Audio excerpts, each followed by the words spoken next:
All is clear this time.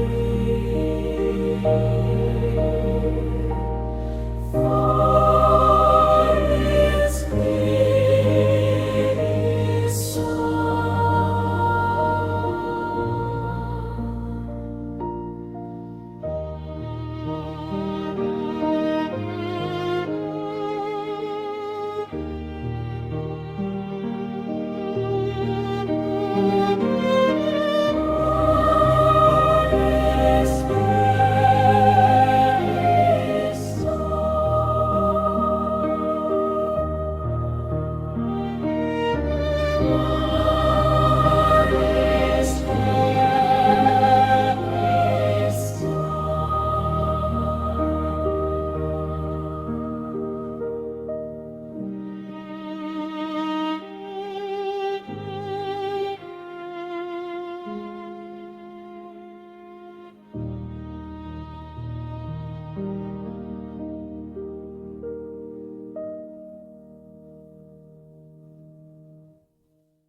Nella storia dell'umanità, semplificando, vi sono sempre stati uomini credenti in una o più divinità e uomini atei, credenti esclusivamente nell'evoluzione fisica dell'universo.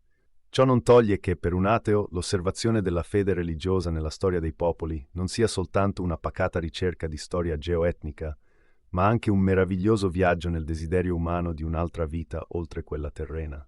La sacra beltà è il lungo viaggio di un'umanità alla ricerca di un paradiso di felicità perpetua, una serie di short video guidati dalla bussola di un'importante collezione di incisioni, dipinti, stampe e oggetti d'arte sacra.